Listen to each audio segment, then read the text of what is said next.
पाकिस्तानच्या निशाण्यावर होतं अमृतसरचं सुवर्ण मंदिर।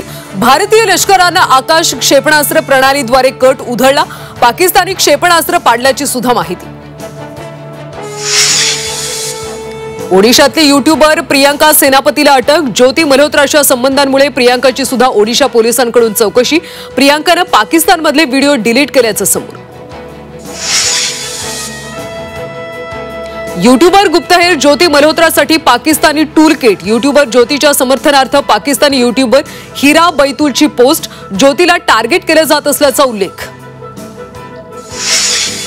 ऑपरेशन सिंदूर मध्ये आपण किती विमानं गमावली? राहुल गांधींचा परराष्ट्र मंत्री एस जयशंकर यांना सवाल।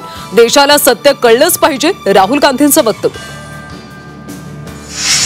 मनसे नेते अमित ठाकरेंचं पंतप्रधान मोदींना पत्र। शहीदांना श्रद्धांजली म्हणून संयम बाळगावा, युद्धाचा निकाल लागला नाही, विजयी जल्लोष टाळावा, पत्रात उल्लेख।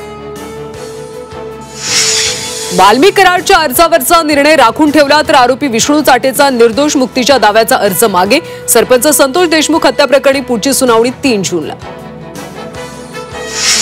मालेगावात अल्पसंख्याक शाळांमध्ये बोगस तुकड्या कोट्यवधी रुपये लाटल्याचा प्रकार समोर। 2 दिवसात 400 तुकड्यांना परवानगी दिल्याची माहिती। शिक्षक भरती घोटाळा प्रकरणी एसआयटी गठीत। पोलीस उपायुक्त राहुल मदनेंच्या नेतृत्वात 9 जणांची समिती नागपूरमधल्या शिक्षक भरती घोटाळ्याचा तपास करणार। आणि सिडको समोर घरांच्या विक्रीचा मोठा पेच। माझं पसंतीचं घर योजनेला प्रतिसाद नाही। 26,000 घरांपैकी 18,000 घरं ग्राहकांच्या प्रतीक्षेत।